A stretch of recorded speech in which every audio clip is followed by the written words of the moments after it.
En el nombre del Padre, y del Hijo, y del Espíritu Santo. Amén. Gloria al Padre, y al Hijo, y al Espíritu Santo, como era en el principio, ahora y siempre, y por los siglos de los siglos. Amén. Santo Tomás de Aquino, ruega por nosotros. En el nombre del Padre, y del Hijo, y del Espíritu Santo. Amén. Con gran alegría recibí la invitación para preparar las charlas de las reuniones de formación permanente para el año 2022-2023. Y el tema de este año es el libro del Padre Fabro, La noción metafísica de participación. Así que es todo un honor y una responsabilidad preparar estas charlas sobre este libro tan importante. En nuestra charla de septiembre nos toca ver la introducción y la presentación que hace Fabro del tema. Todos sabrán que este libro del Padre Fabro fue su tesis doctoral en teología, no en filosofía. Una tesis doctoral que el padre Fabro presenta y defiende en el año 1937 y que después de la presentación de la tesis y de aprobar el examen, aún espera 2 años más, sigue estudiando, sigue leyendo más material y en el 1939 recién la publica como libro ya definitivo. En vida del padre Fabro realiza 2 ediciones más en el 1950, es decir, 10 años después de la primera edición, en la cual Fabro mismo dice que él reduplica toda la bibliografía, consulta a muchísimos más autores y muchos de estos autores precisamente empiezan a estudiar el tema de la participación gracias al trabajo del padre Fabro. En la tercera edición se realizan algunas correcciones de errores. El padre Fabro también utiliza nuevas versiones más científicas de las obras de Santo Tomás y algunos cambios importantes también en la terminología. Y la primera edición de las obras completas fue a cargo del Instituto en el año 2005. Para esta presentación me gustaría usar uno de los cuadernos fabrianos que el padre Elvio publicó en el año 2011. Se llama Metafísica de la Participación, Génesis y Significado del Descubrimiento Fabriano. Es muy didáctico y sigue un esquema de 3 puntos especialmente acerca de este descubrimiento que hace el padre Fabro sobre la metafísica de la participación. Así que nosotros vamos a seguir este trabajo del padre Elvio que recomiendo a todos leer. El padre Elvio dice que el descubrimiento sobre la participación es un descubrimiento extraño, ocasional, pero no casual. ¿Qué significa que fue extraño? Esto se podría llamar como el momento neoescolástico de la formación inicial del padre Fabro. El padre Fabro, como todos en ese tiempo, se movían en un ambiente neoescolástico, un ambiente que había sido impulsado por la encíclica de León XIII, en el cual se había visto como un renacer de los estudios de Santo Tomás. Pero se movía el tomismo en una doble dirección, es decir, por un lado estaba la fidelidad a la tradición, a la escuela tomista de tantos siglos, por otro lado se estaban enfrentando muchos problemas que causaba la filosofía moderna y a los cuales la tradición tomista, la escuela tomista, en muchos aspectos era incapaz de responder. Podemos ver como una prueba de este momento de la formación inicial neoescolástica del padre Fabro, su tesis de filosofía, su tesina de filosofía acerca de la crítica del principio de causalidad en David Hume. Podemos tomar algunos puntos que nos van a servir como ejemplo para ver cómo la formación inicial del padre Fabro no salía de lo que había en ese momento, es decir, se limitaba casi a repetir lo que enseñaban los manuales de metafísica tomista que habían en el momento. Un ejemplo, por ejemplo, es la noción sobre el ente, como el primer lógico. Dice el padre Fabro, del análisis de las ideas resulta pues que el primer lógico, lo primero lógico, es decir, el objeto del intelecto, es la idea del ente. Es, por lo tanto, el primer lógico y el objeto de la mente, la noción de ente. Otro ejemplo que podemos ver acerca del principio de causalidad y su relación con el principio de razón suficiente. Dice Fabro, el principio de causalidad no puede ser demostrado sino solamente mostrado. Se puede hablar de una demostración indirecta solamente, una especie de reductio ab absurdum. El que niega este principio niega también los primeros principios, especialmente el principio de no contradicción. Entonces, dice Fabro, esta reducción del principio de causalidad al absurdo se puede hacer en dos maneras, según las diversas formulaciones de este principio. Si bien enunciado como parte del principio de razón suficiente, en cuanto es el principio de razón suficiente extrínseca, se conecta directamente con el principio de identidad. Si en vez se lo considera simplemente en su formulación negativa, es decir, nada empieza a ser sin una causa inmediata, se une, se colega directamente con el principio de contradicción. Entonces podemos ver cómo la posición de Fabro al momento de escribir su tesina en licenciatura era prácticamente la posición que se enseñaba en todos los manuales de metafísica tomista. Otro de los puntos en los cuales se ve la influencia de ese neotomismo tradicional en la tesis de licenciatura del padre Fabro es su punto acerca de la contingencia como sinónimo en el inicio de la existencia. En ese momento decía el padre Fabro, el ente contingente no tiene razón de existir así, así. Si comparamos esta posición con todo ese razonamiento que sigue, con su artículo 7 años más tarde acerca de la noción tomista de contingencia, en la que ya Fabro tiene una posición clara acerca de esta noción a veces tan poco entendida en el tomismo, podemos ver la grandísima diferencia que hay y el progreso, un progreso realmente que sorprende. Después, otro de los puntos en los cuales se puede ver también esa influencia del neotomismo es acerca de los fundamentos metafísicos del principio de causalidad.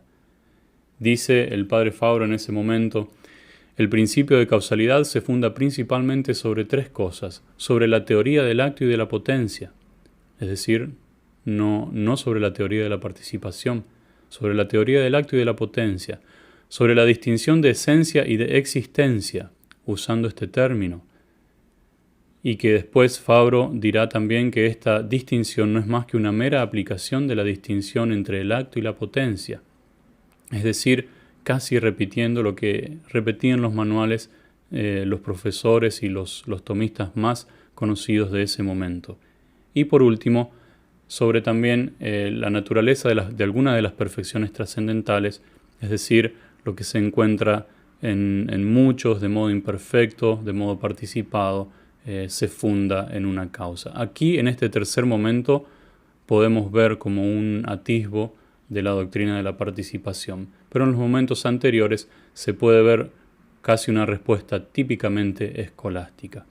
Entonces el padre Elvio llama a este momento un descubrimiento extraño por este ambiente neotomista en el cual prácticamente durante siglos se habían venido repitiendo distintas tesis y no habían muchas ideas nuevas a este respecto. Entonces por eso se puede decir que el descubrimiento que hace el padre Fabro sobre la participación fue en un momento extraño. Un descubrimiento ocasional, porque hubo una ocasión en el año 1933 en el cual la Pontificia Academia Santo Tomás de Aquino organizó un concurso internacional de filosofía y el tema de ese concurso era la defensa crítica del principio de causalidad. Había que presentar el trabajo en el año siguiente, en 1934, para la fiesta de Santo Tomás. Fabro escribe un trabajo llamado El principio de causalidad, origen psicológico, formulación filosófica, valor necesario y universal, y entregó este trabajo a finales de febrero. La historia de este trabajo es súper interesante y tal vez muchos de ustedes la conocen. El padre Fabro tuvo una especie de sueño especulativo, una especie de intuición que fue la que lo despertó a descubrir la participación. Él ya había casi escrito el trabajo, lo estaba por presentar, lo estaba por llevar a la imprenta, cuando, dice él, no estaba contento con este trabajo, no se daba por satisfecho, y una noche tuvo un pensamiento. Le vino la idea de que la última fórmula del principio de causalidad debía expresar la fundación de la primera forma de causalidad, es decir, contener la evidencia de la primer dependencia de la criatura del Creador. Y fue a la Suma Teológica, a la cuestión sobre la creación, en la prima pars, cuestión 44, artículo 1, y empezó a leer y empezó a descubrir las distintas fórmulas de la participación. Fue a ver otros textos paralelos y la fórmula de la participación se hacía cada vez más evidente y más fuerte en su contenido. Entonces, en esos 20 días que le restaban, el padre Fabro rehizo todo su trabajo, lo presentó y obtuvo el primer premio. Como todos sabemos, fue premiado en este concurso internacional en el que tal vez, si yo no recuerdo mal, no me equivoco, él era el único alumno que participaba. Los demás eran todos profesores universitarios y algunos de ellos muy renombrados. El texto de este trabajo del padre Fabro parece que está inédito hasta el momento, pero es muy conocido el artículo que surgió después de esa presentación, publicado en el año 36, con el nombre de La defensa crítica del principio de causa, del principio de causalidad. En ese momento el padre Fabro ya estaba trabajando en la redacción de su tesis doctoral sobre la noción de participación. En ese artículo hay algunas de las fórmulas del principio de causalidad elegidas por el padre Fabro como las más claras, como las que tienen un contenido más metafísico. Por esto que algo es ente por participación, se sigue que sea causado por otro. En la cuestión que hemos mencionado hace un momento. Otro texto, otro principio también clarísimo, todo aquello que es por participación es causado por aquello que es por esencia.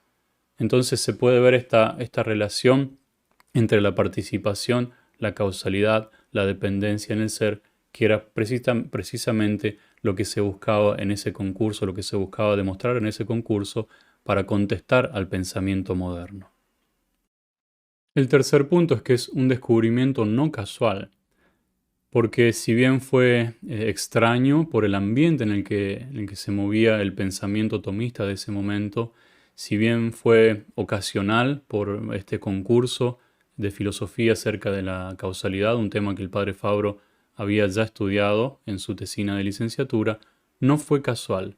Y esto se ve en el hecho de que el padre Fabro había encarado el estudio de Santo Tomás con un método nuevo, un método teórico, un método histórico, un método científico, sobre todo por un contacto prolongado y profundo con las fuentes, es decir, con el mismo texto de Santo Tomás y con las fuentes del pensamiento de Santo Tomás, un conocimiento de los autores de primera mano y no de segunda mano. Este método, en ese momento, era algo nuevo.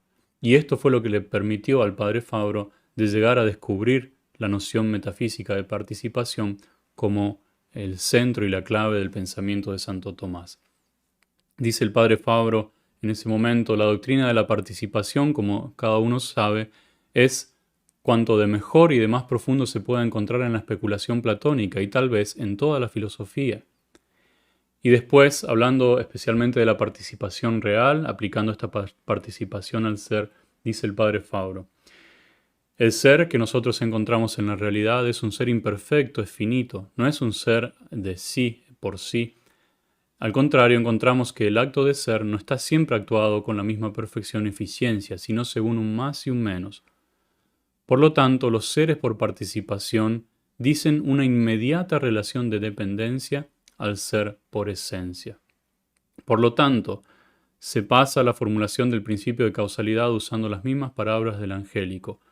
Todos los compuestos y los participantes es necesario que se reduzcan, que sean reducidos en aquellos que son por esencia como en sus causas. Entonces, como conclusión, citando esos principios que hemos mencionado antes sobre el principio de causalidad formulado en términos de participación, dice el padre Fabro que el principio de causalidad, enunciado de este modo, no es un juicio analítico en el sentido kantiano de la palabra, sino que es un juicio evidente por sí, per se nota, en el sentido aristotélico. Esto es importante también. En el segundo modo de predicar, que es cuando el predicado en su noción incluye al sujeto Y por eso se ve esa conexión necesaria que existe entre el sujeto y el predicado, entre la existencia del predicado y la necesidad de la existencia del sujeto. Entonces el principio de causalidad enunciado en términos de participación es un juicio per se nota, evidente por sí, en el sentido aristotélico predicado en el segundo modo. Esta es como la conclusión de ese trabajo del padre Fabro. Hasta aquí entonces el cuaderno fabriano del padre Elvio sobre la metafísica de la participación.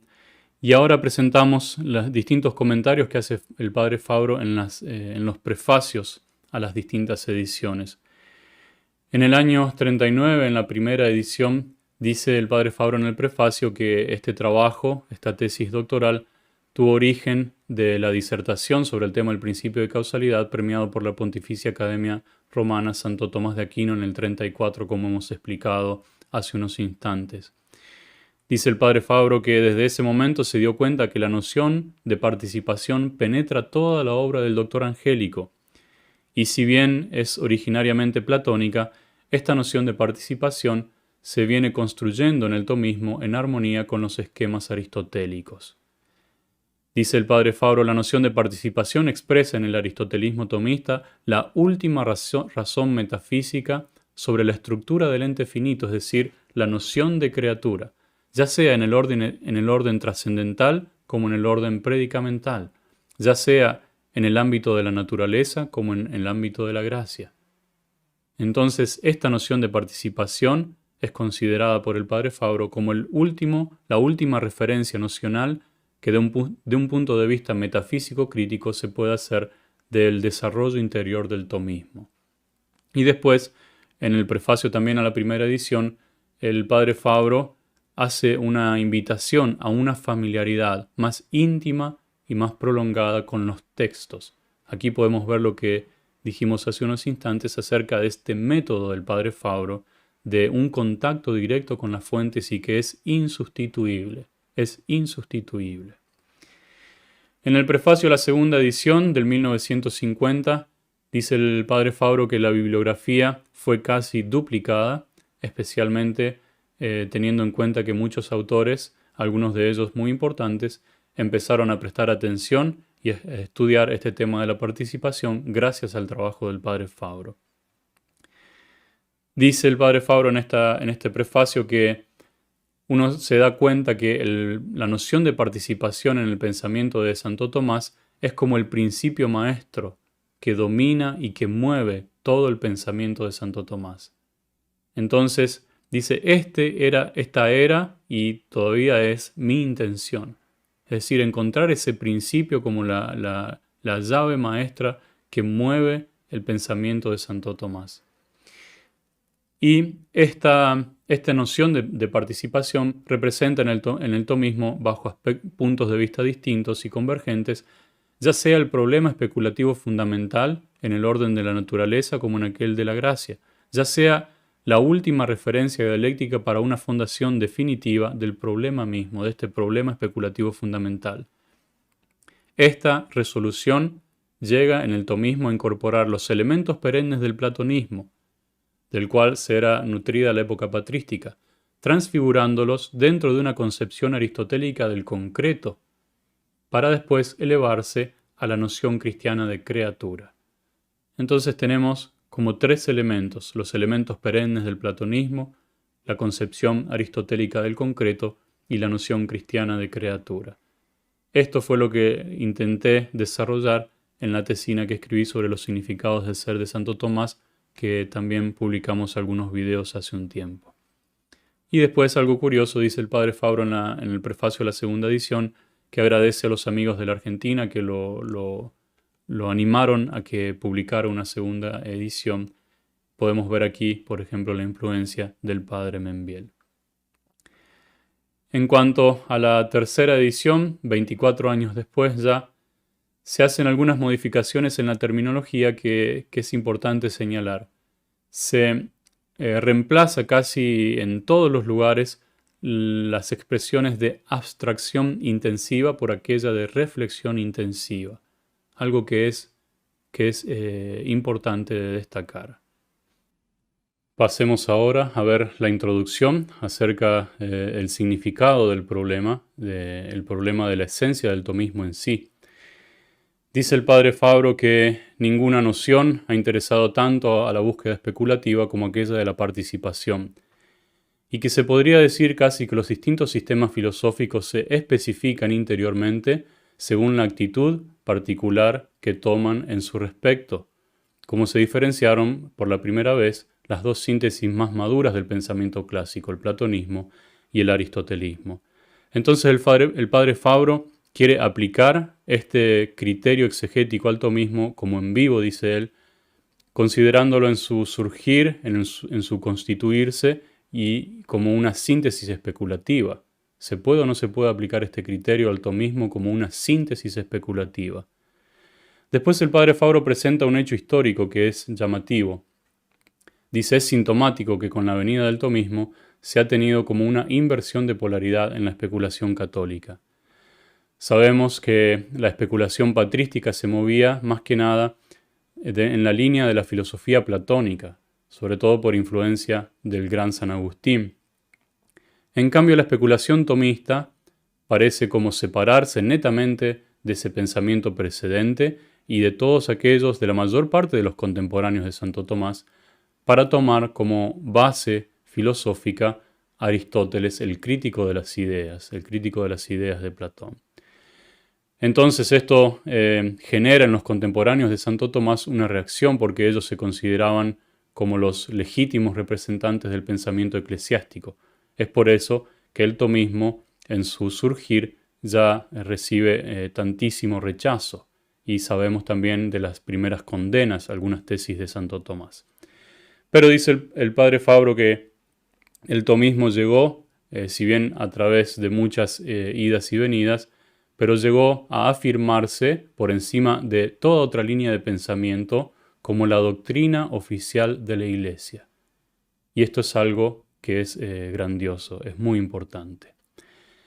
Entonces se plantea el problema del valor intrínseco del tomismo. Dice el padre Fabro que la posición del problema es fácil. Platonismo y aristotelismo son en sí, a confesión del mismo Aristóteles, inconciliables. Entonces tenemos dos posibilidades. O Santo Tomás se limitó a reproducir servilmente al aristotelismo, entonces su tentativo no merece ser tenido en consideración, sino para ponerlo a las censuras eclesiásticas, como sucedió al principio. O Santo Tomás quiso hacer una síntesis de elementos que se rechazan a sí mismos, que son inconciliables en sí. Entonces, en sí mismo este intento está destinado a fracasar, está destinado al fracaso. Los adversarios antiguos decían que Santo Tomás había solo repetido a Aristóteles, es decir, tomaron la primera postura. Por eso, Santo Tomás debía ser condenado del mismo modo que Aristóteles fue condenado. Los adversarios modernos dicen que Santo Tomás quiso hacer una síntesis de elementos inconciliables y por eso está destinada interiormente al fracaso, es decir, toman la segunda postura. Y el padre Fabro estudia algunos autores de Francia, de Italia misma, de Alemania, que presentan con algunas variaciones, pero en fondo es el mismo argumento. Santo Tomás quiso hacer una síntesis de elementos inconciliables y por eso estaba destinado al fracaso. Entonces se plantea el problema de la esencia del tomismo. ¿Cuál es la esencia del tomismo? ¿Cuál es la esencia de la síntesis tomista? Dice el padre Fabro que el principal argumento de los opositores modernos es que el tomismo es un sincretismo artificial, como habíamos dicho, un sincretismo de platonismo y aristotelismo, de filosofía helénica, cristianismo patrístico, islamismo, judaísmo. Entonces estos autores dicen que en el tomismo se da una mezcla, una yuxtaposición de elementos extraños entre sí, pero que podemos reconocer muy claramente y que son distintos los unos a los otros. Entonces lo que hace Santo Tomás es simplemente tomar acomodaticiamente las autoridades sin importar si son o no contrarias entre sí, solo por el afán de una síntesis, de lograr una síntesis católica.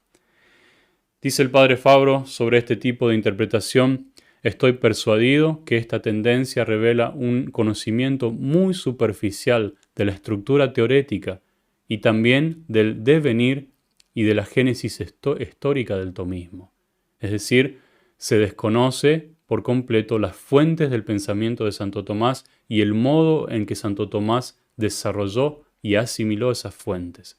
Por eso este trabajo, este libro del Padre Fabro, querría obviar este equívoco, es decir, querría explicar bien este equívoco. Entonces el Padre Fabro afirma que el tomismo es esencialmente un aristotelismo. Dice él, el tomismo es esencialmente un aristotelismo. Sobre este punto, para quien tiene familiaridad con el texto tomista y conoce la génesis histórica del sistema y las primeras polémicas, no es más lícito dudar. Es decir, cualquiera que tenga contacto directo con los textos de Santo Tomás se da cuenta que el tomismo es esencialmente un aristotelismo. Sin embargo, dice el Padre Fabro, es un aristotelismo especulativo, no es un aristotelismo histórico o meramente servil, repetitivo, sino que es un aristotelismo construido por un desarrollo ab intra de la virtualidad de los mismos principios. Dice él, no se trata de una repetición servil en el ambiente medieval de un puro aristotelismo histórico. El tomismo es esencialmente un aristotelismo especulativo, que se ha venido construyendo por un desarrollo ab intra de la virtualidad de los mismos principios puestos por el estagirita. Es decir, es un aristotelismo especulativo, y el tercer punto es que asimila de modo natural y real el aspecto perenne del platonismo. El fondo especulativo neoplatónico se sostiene casi siempre en el tomismo por principios aristotélicos. Entonces dice el Padre Fabro, en este desarrollo del aristotelismo, Santo Tomás llega a una asimilación, no obligada o ficticia, acomodaticia, sino natural y real, del meollo especulativo, es decir, del aspecto perenne del platonismo, que se ha hecho convivir junto con el aristotelismo, y que este fondo especulativo neoplatónico se sostiene en Santo Tomás casi siempre por los principios aristotélicos. Entonces esto es realmente importante. El tomismo es esencialmente un aristotelismo especulativo que ha llegado a la asimilación del aspecto perenne del platonismo. Es este el meollo, el centro, el núcleo que me ha parecido pueda ser individuado en la noción tomista de participación. Y dice el Padre Fabro una aclaración, si esta noción reaparece en el tomismo, esto no puede ser si no es a través de profundas modificaciones, es decir, no es tampoco una mera repetición del platonismo, sino que ha sufrido modificaciones. Y estas modificaciones, por supuesto, han influido a su vez sobre el mismo pensamiento aristotélico de Santo Tomás. En la noción tomista de participación, entonces viene conservado el núcleo platónico originario. Pero dice el Padre Fabro, se pone mucha agua en el vino. Entonces no se puede permitir creer ingenuamente que la noción tomista de participación es una pura reproducción, una repetición servil de aquella platónica agustiniana. Y cita a un autor que dice que la filosofía platónica de la participación no puede ser salvaguardada que por una filosofía aristotélica de la experiencia y del real. Es una afirmación muy feliz. Entonces, dice el Padre Fabro que el núcleo central de la controversia viene a ser así que la noción tomista de participación, la cual para los adversarios es como la condena, sin embargo, dice el Padre Fabro, para nosotros es la salvación del tomismo, que debe a esa noción el haber llegado, el haber alcanzado una síntesis de valor superior a las fuentes. Entonces el núcleo central de la controversia está en esta noción tomista de participación, que es la salvación del tomismo. Y el fin del trabajo del Padre Fabro, de este libro sobre la noción metafísica de participación, según él mismo dice, es una reconstrucción, una defensa a fondo, ya sea teorética como histórica, del tomismo a partir de la noción tomista de participación. Entonces es una reconstrucción una defensa a fondo, ya sea en el aspecto teórico como en el aspecto histórico de las fuentes, de todo el tomismo, no solamente de un aspecto, sino de todo el tomismo, a partir de la noción tomista de participación. Veamos ahora brevemente lo que fue como el status questionis de la tesis del padre Fabro, como una reseña bibliográfica, tomando en consideración distintos autores que habían ya escrito de algún modo sobre el tema de la participación. Y también podemos ver que el padre Fabro después, en la segunda edición, agrega muchísimos otros que publicaron sus libros después de la publicación del libro del padre Fabro. Al empezar, el padre Fabro menciona la tradición de la escuela tomista, los grandes comentadores. Y dice él que cuál haya sido el pensamiento de esta tradición tomista, de estos comentadores sobre el problema de la participación, él no está en grado de decirlo porque no ha podido hacer un estudio completo sobre ese tema. Después, en distintos artículos del padre Fabro que he tenido la oportunidad de leer, él saca este tema y como que se lamenta muchas veces diciendo que aún después de 8 siglos no está hecha como una historia especulativa de la escuela tomista. Es decir, ver cómo las tesis más importantes de Santo Tomás, del pensamiento de Santo Tomás, se fueron desarrollando o se fueron desviando en sus distintos comentadores. Y el padre Fabro también menciona muchísimas veces como que la tradición tomista, la escuela tomista, los principales comentadores, se centraron más en las disputas del momento. A veces disputas entre escuelas, por ejemplo, dominicos, franciscanos, más que en buscar como el núcleo originario, como el centro, la clave de bóveda del pensamiento de Santo Tomás. Y es por eso que casi nunca viene mencionada esta antítesis entre platonismo y aristotelismo y cómo la resuelve Santo Tomás, sino que casi que viene repetido de un modo sin ningún tipo de problema, que el tomismo es una especie de aristotelismo que ha sufrido, como dice el padre Fabro, algún retoque aquí y allá, pero que esencialmente permanece un aristotelismo. Después el padre Fabro menciona el neotomismo.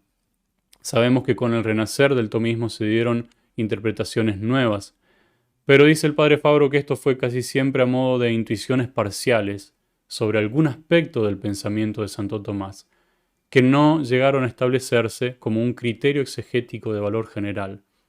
Por eso dice él que no es suficiente afirmar la persistencia en el tomismo de una buena dosis de platonismo o de algún otro elemento, sino que es necesario todavía mostrar en qué modo y por qué principios haya sido posible esa persistencia o esa asimilación del platonismo o del pensamiento de otros de las fuentes que usa Santo Tomás. El padre Fabro también menciona un estudio sobre la influencia del pseudo Dionisio en Santo Tomás. Este autor, durante él, postula la tesis de un tomismo dionisiano, es decir, una tesis con mucha novedad para su momento, que se separaba de ese aristotelismo tomista tradicional. Entonces es una tesis que en su momento causó también mucha impresión. Se puede consultar también en esta misma línea algunos autores modernos que han seguido estudiando este tema. Nosotros sabemos que el padre Fabro le da mucha importancia a la influencia del pseudo Dionisio en Santo Tomás, especialmente en lo que hace a la noción de ser intensivo. Después el padre Fabro menciona 2 autores que influyeron mucho, casi decisivamente también en la orientación de sus estudios. Uno es Del Prado y el otro es Horvath o Horvath. Del Prado publica un libro que se llama Acerca de la verdad de la filosofía cristiana, donde trata ex profeso todas las implicancias doctrinales de la noción de participación. Pero dice el padre Fabro casi exclusivamente in via iudici, es decir, sin alguna referencia también a las condiciones históricas del problema, a todo el análisis de las fuentes del pensamiento de Santo Tomás. Y el segundo libro que menciona Fabro es La síntesis científica de Santo Tomás de Aquino, en el cual este autor pone decisivamente, dice él, la noción de participación a la raíz de todo el sistema tomista, sin embargo, está orientada hacia el problema epistemológico solamente.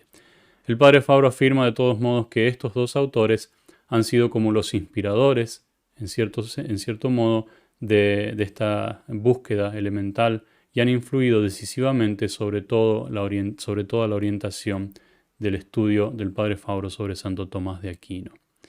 Después de presentar brevemente los comentadores y el neotomismo, el padre Fabro pasa a estudiar distintos autores que habían presentado el tomismo en relación con la filosofía moderna.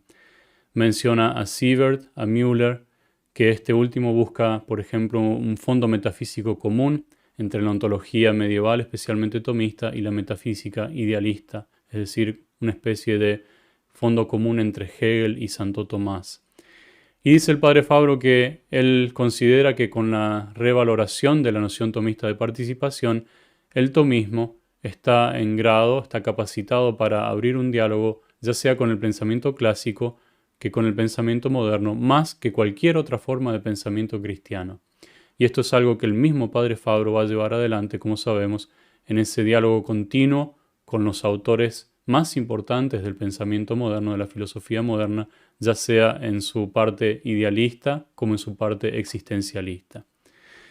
Después el padre Fabro presenta algunos de los estudios de los discípulos de Marechal, que buscaba un acuerdo entre Santo Tomás y Kant y muy volcado al problema epistemológico, al problema crítico.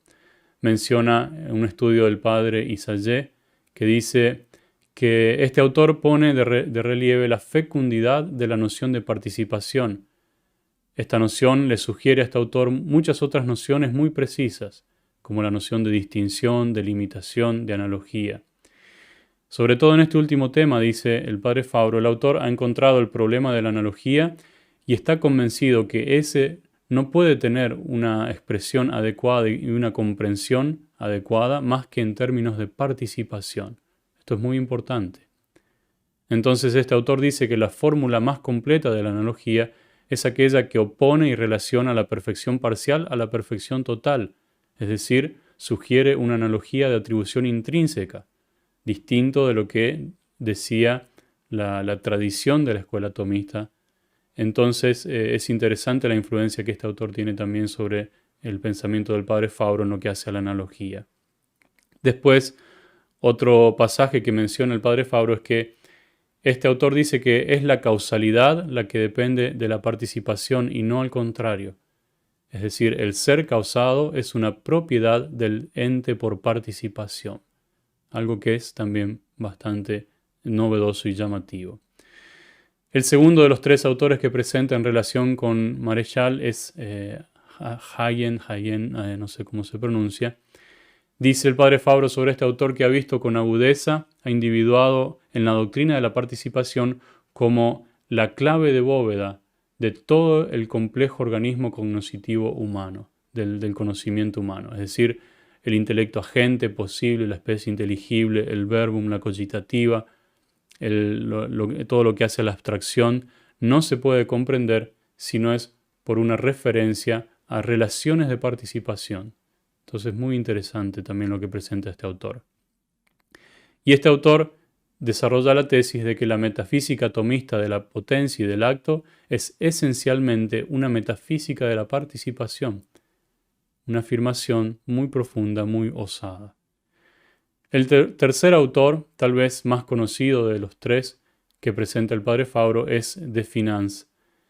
Este autor dice que la originalidad de Santo Tomás es, según nos parece, aquella de haber interpretado la distinción de esencia y de ese por la teoría de la participación y aquella del acto y de la potencia. Y de este modo, él extendió estas nociones a proporciones que fueron inconcebibles para Aristóteles, insospechadas para él. Entonces, la originalidad de la metafísica tomista es, por eso, individuada exactamente en la concepción del ese como un acto de todos los actos y las formas, y un acto intrínseco. Entonces, dice este autor, al sustituir la forma aristotélica y el bien proporción platónico por el ser como un criterio metafísico, el tomismo dio un nuevo significado a las palabras de infinito y límite, y alteró, trastocó la economía de los grandes sistemas griegos. Entonces es también muy interesante los aportes que este autor tiene con respecto a la noción tomista de participación. Tal vez más conocida de todos es la disputa que hubo entre el padre Geiger y el padre Fabro acerca de la participación. Este autor publica un libro en el 42, es decir, 3 años después del libro del padre Fabro de la primera edición, con el nombre de la participación en la filosofía de Santo Tomás de Aquino.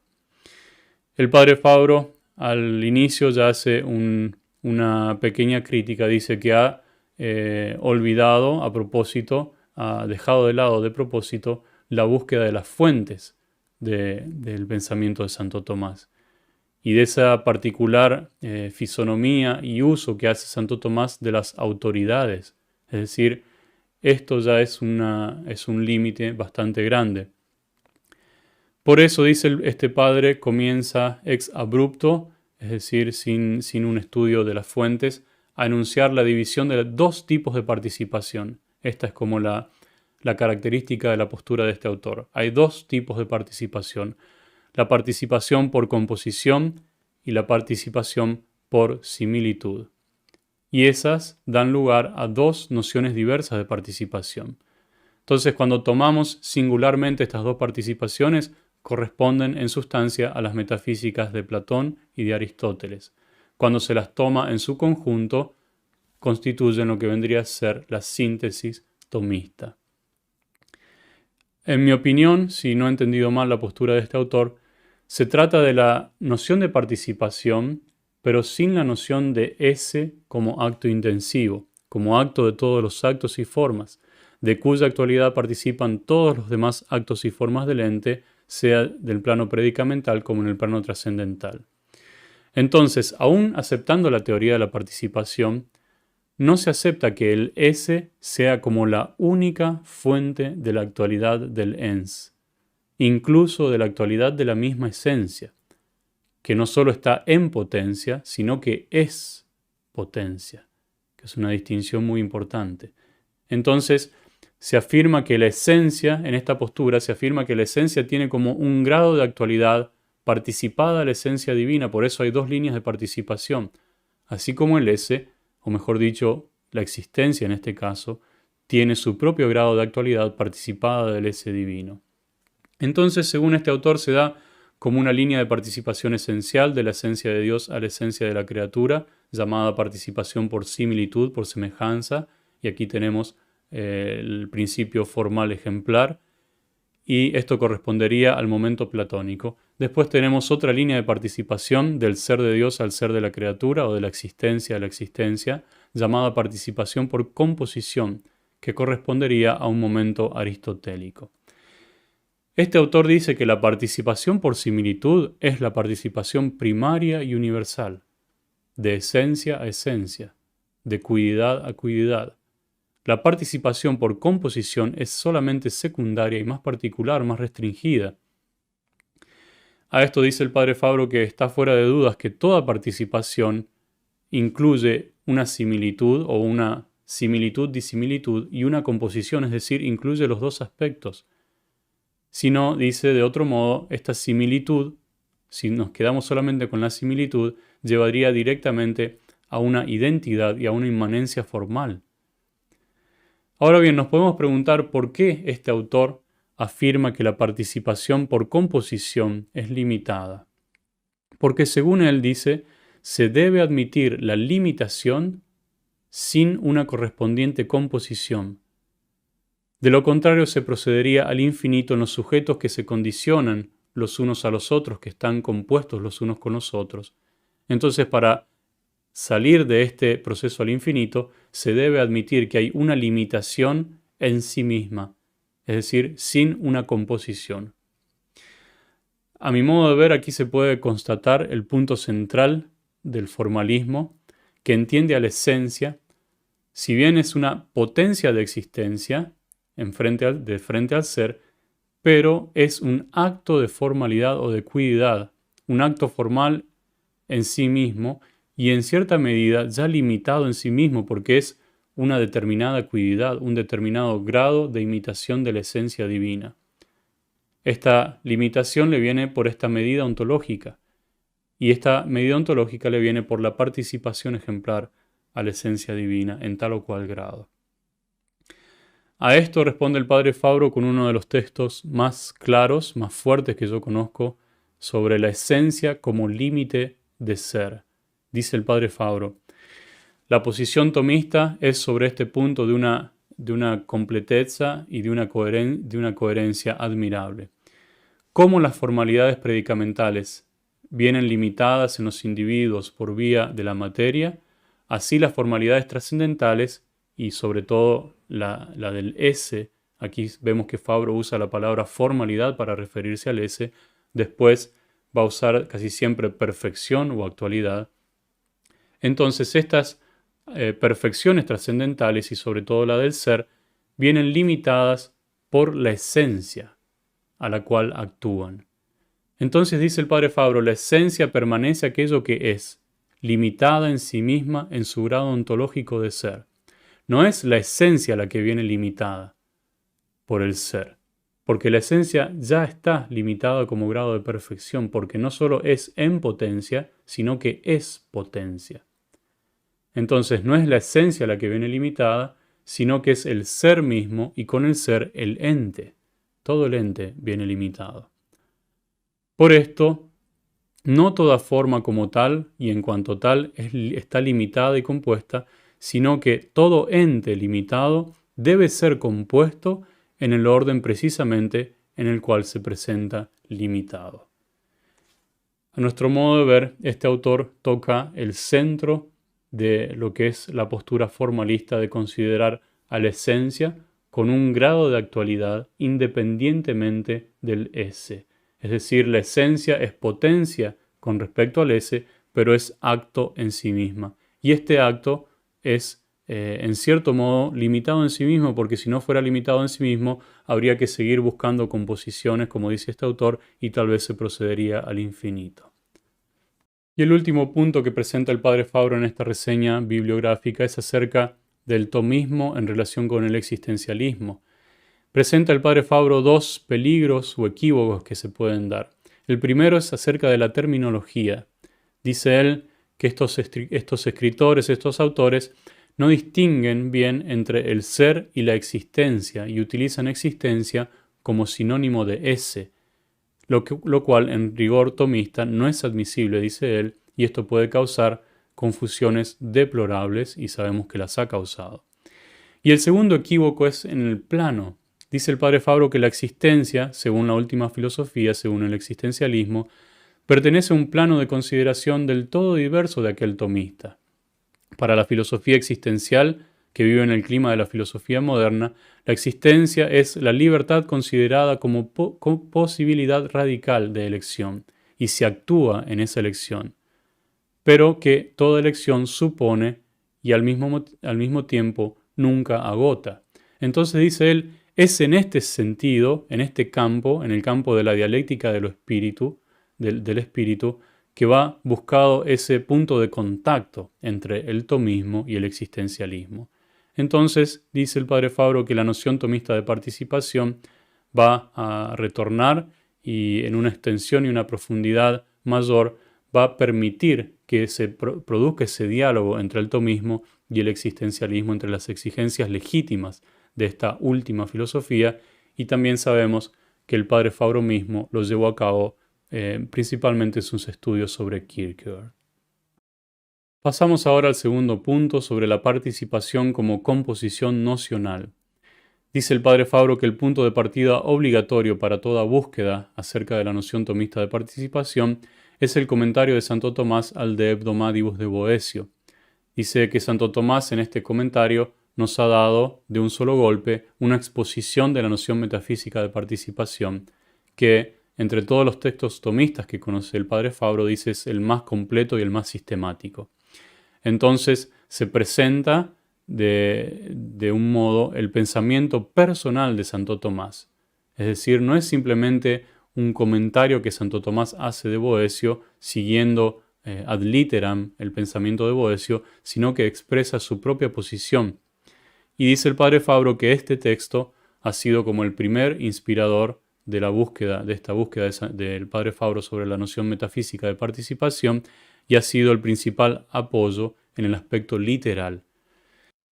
Entonces tenemos en el comentario de Santo Tomás al de Hebdomádibus de Boecio una exposición completa de la concepción de Santo Tomás acerca de la estructura del concreto y de esa relación entre el concreto y el abstracto.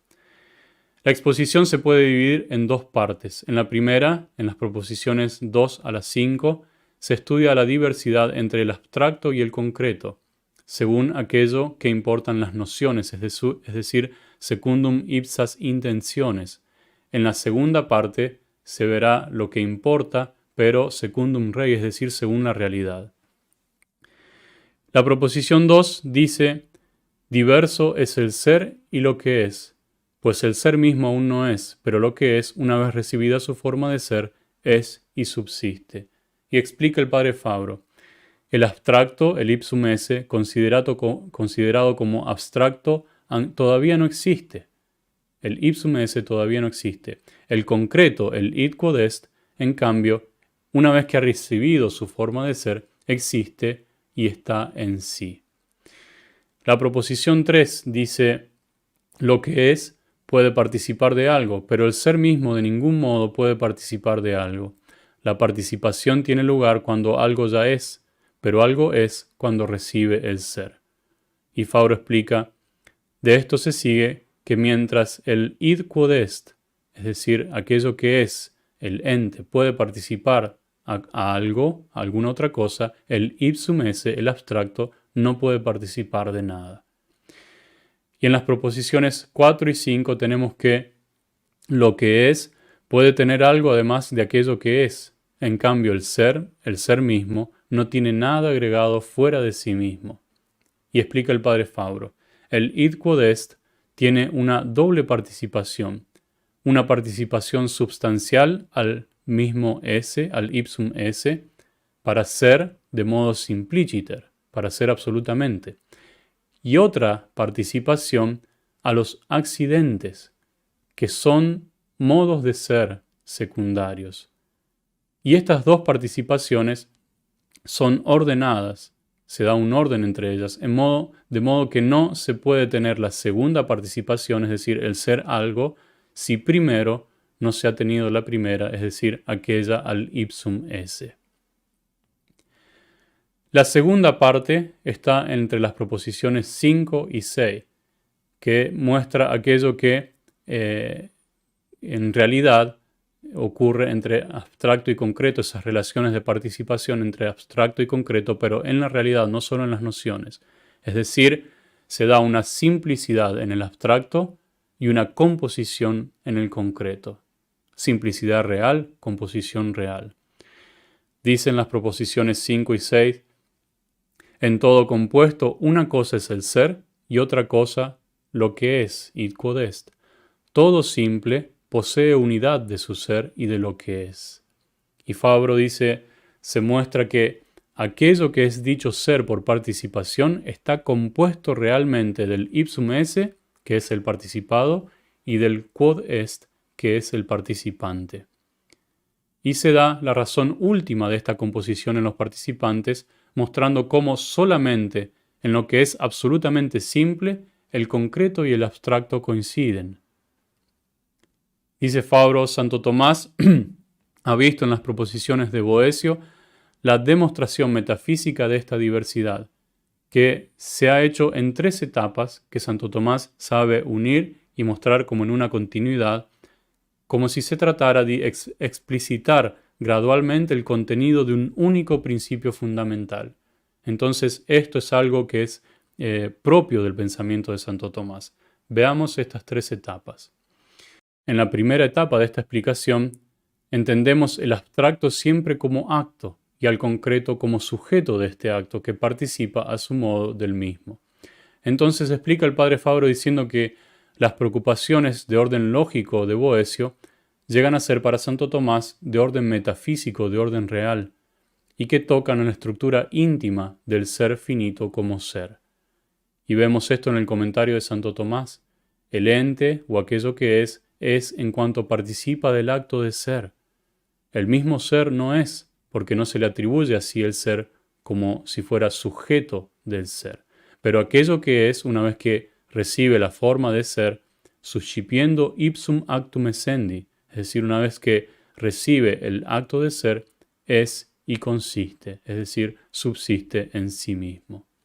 En la segunda etapa, el padre Fabro dice que Santo Tomás, partiendo de la etimología y tomando algunas reflexiones precedentes, da una noción sistemática del término participar, que se puede aplicar en distintos planos, en muchos planos diversos.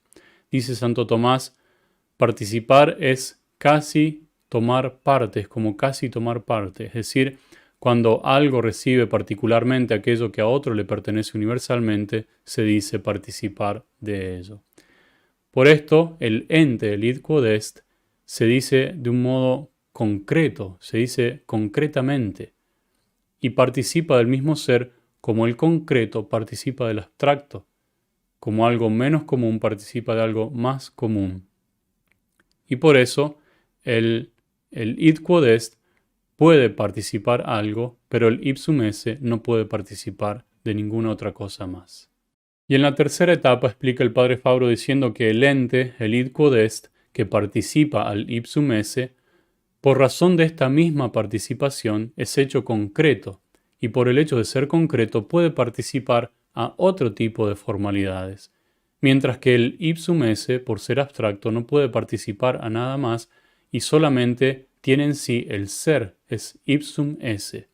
Entonces dice Santo Tomás que aquello que es abstracto no tiene en sí algo extraño a sí mismo, pero esto es distinto en aquellos que son concretos, se da una situación distinta en aquellos que son concretos. Entonces, el concreto es como el resultado de una multiplicidad de participaciones. Por eso podemos ver también que todas estas participaciones no expresan más que un aspecto parcial y no todo el concreto en sí, que es como el resultado de esa multiplicidad de participaciones. Concluye Fabro diciendo que Santo Tomás distingue en el concreto participante un doble ser. El primero hace ser simpliciter, absolutamente. El segundo hace ser secundum quid, y es algo que es añadido a la esencia, preter esencia. Entonces, primero se da la participación al ser como tal. Entonces el sujeto queda constituido en sí, y por esto es capaz de participar a otro tipo de formalidades. Por eso dice Santo Tomás que algo llega a ser simpliciter de modo absoluto, por esto que participa el ser, y una vez que ya es, puede participar algo extra, algo más. En el tercer punto pasamos a ver la participación como composición real, es decir, aquello que toca a la estructura, a la composición real de los compuestos y de los simples. Dice el padre Fabro que el angélico pasa a ver el modo real de existir que está mostrado en dos proposiciones, en la 6 con respecto a los compuestos y en la 7 con respecto a los simples. Explica el padre Fabro diciendo que en el concreto o en el compuesto, por definición, tiene que haber diversidad entre concreto y abstracto, entre el ser, el ipsum esse, y el sujeto que recibe ese ipsum esse. Entonces el comentario de Santo Tomás, dice el padre Fabro, se mueve dentro de la noción de ser, no solo como acto formal, ya sea en el plano predicamental, como lo consideraba Boecio más que nada, sino sobre todo como actus essendi, en el plano trascendental. Es decir, es solamente el ipsum esse, aquel que se ha dicho que no participa a otra cosa de ningún modo, ni en el orden sustancial ni en el orden accidental, porque es la perfección más abstracta, es solamente por este ipsum esse por el cual todo existe, y es dicho y es concebido como participante y como compuesto, y que tiene en sí el acto de ser realmente distinto del sujeto en el cual es. Esto se debe al ipsum esse. Dice la proposición 6 de Boecio, como el ser y lo que es difieren en los simples según las intenciones, así en los compuestos difieren realmente. El ipsum esse no está compuesto, pero la cosa compuesta no es su ser. Entonces podemos ver esa simplicidad que se da en el abstracto y esa composición que se da en el concreto. Y la proposición 7 dice que en todo simple su ser y aquello que es uno. Es decir, se da una identidad real, así como se da composición real en los concretos, se da identidad real en los simples, entre el ipsum esse y el id quod est. Señala el padre Fabro que el omne simplex, esa expresión de Boecio, tal vez para Boecio tenía sentido, pero para Santo Tomás tiene que ser corregida porque el verdaderamente simple, el absolutamente simple es uno. No puede ser más que el ipsum esse subsistens. Entonces se da como dos niveles de simplicidad. Uno en el orden formal. Nosotros también hablamos de las formas puras. Santo Tomás habla de las formas puras. Son simples en el orden formal, es decir, no tienen materia. Pero aún estos en el orden del ser, en el orden trascendental, están compuestos realmente de ese y de forma. Entonces no se puede hablar de ellos como absolutamente simples. Entonces, según el padre Fabro, se dan dos problemas en la participación que se desprenden del comentario de Santo Tomás. Uno de los problemas es acerca del significado formal, es decir, deriva de las exigencias del contenido nocional de la noción de participación. El otro problema es acerca del significado real de participar, es decir, de aquellas consecuencias que la participación tiene en el modo de ser, en la naturaleza, en la estructura interna del ente. Respecto al primer problema, el significado formal que se deriva de las exigencias del contenido nocional, dice el padre Fabro, el abstracto es por esencia lo que es, y no consta de otra cosa que de su esencia. El concreto, en cambio, está comprendido, está entendido ser por participación del abstracto, y contiene en sí otras formalidades, además de aquella de su esencia, es decir, los accidentes. Vemos cómo aquí Santo Tomás alarga la extensión de las nociones de Boecio, aplicándolas a las formas puras y al ipsum esse en el plano trascendental. El segundo problema de la participación es acerca del significado real que deriva del modo de ser en la naturaleza. Dice el padre Fabro que aquí hay una introducción del significado real como una explicitación y fundamento del significado formal. Y explica el padre Fabro diciendo que mientras en los seres que se encuentran ser por esencia, y también aquí usa el plural, sabemos que es solamente uno, la composición nocional se resuelve en el reconocimiento de una identidad real absoluta entre concreto y abstracto, en los seres que son por participación, la composición nocional es objetiva y no aparece fundada sino cuando no sea resuelta o referida a una composición real de sujeto participante y de acto participado. También esta precisación estaba fuera de las exigencias del problema boeciano, es decir, Santo Tomás va más allá del texto boeciano y presenta su propia noción de participación. Por lo tanto, Santo Tomás en aquel comentario está más atento a las exigencias de la propia síntesis, más que contentarse de seguir paso a paso a Boecio. Y en las páginas que siguen, dice el padre Fabro, buscaremos demostrar cómo en esa síntesis tomista, en la síntesis tomista de la noción metafísica de participación, vienen a articularse aquellos dos significados de la participación, como composición nocional y como composición real. Y el padre Fabro presenta un texto más de Santo Tomás para ilustrar la noción tomista de participación. Es el texto del De Potentia, cuestión 7, artículo 4 en el corpus.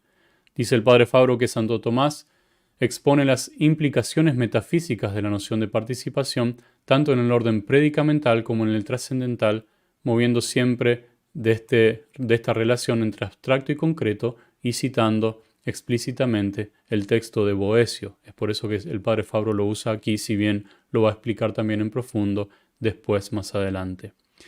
Entonces se dan tres momentos en este texto del De Potentia. El primero es esa relación de abstracto y de concreto, que es una relación de participación, una relación de tener en oposición a aquella de ser, es decir, ser sin contracción, ser sin limitación. Ese tener o ser según una limitación se puede realizar tanto en el orden predicamental como en el orden trascendental del ser. Y en ese orden trascendental del ser, este haber, este tener, implica una composición real en la estructura del ente, la composición de esencia y de ese, y de materia y de forma. Y es precisamente esta composición de esencia y de ser en el orden entitativo la que exige y es el fundamento de una ulterior composición, aquella de sustancia y de accidentes en el orden operativo. Entonces tenemos también composición en el orden entitativo, composición en el orden operativo. Y dice el padre Fabro, estos son los tres momentos de mayor importancia de nuestra búsqueda. Son los que le han servido en cierto modo, como a estructurar todo el pensamiento acerca de la noción metafísica de participación. Vemos entonces brevemente las distintas partes del libro La noción metafísica de participación que vamos a ir presentando Dios mediante en las siguientes charlas. La primera parte que veremos en la próxima charla es acerca de las fuentes de la noción tomista de participación. La segunda parte está dedicada al desarrollo teórico, al desarrollo teórico del contenido fundamental de la noción de participación, ya sea en el aspecto predicamental unívoco como en aquel trascendental análogo. Y la tercera parte es un desarrollo de la noción de participación con respecto a la estructura secundaria del ente finito, ya sea en el orden natural como en el orden sobrenatural, en aquel de la operación. Y por último, en la conclusión, se dará como un resumen acerca de una interpretación desde el punto de vista total de la metafísica de Santo Tomás. Dios mediante, entonces, en la próxima charla de octubre veremos las fuentes primarias del pensamiento de Santo Tomás, veremos sobre todo la noción de participación en Platón y en Aristóteles. En el nombre del Padre, y del Hijo, y del Espíritu Santo. Amén. Gloria al Padre, y al Hijo, y al Espíritu Santo, como era en el principio, ahora y siempre, por los siglos de los siglos. Amén. Santo Tomás de Aquino, ruega por nosotros.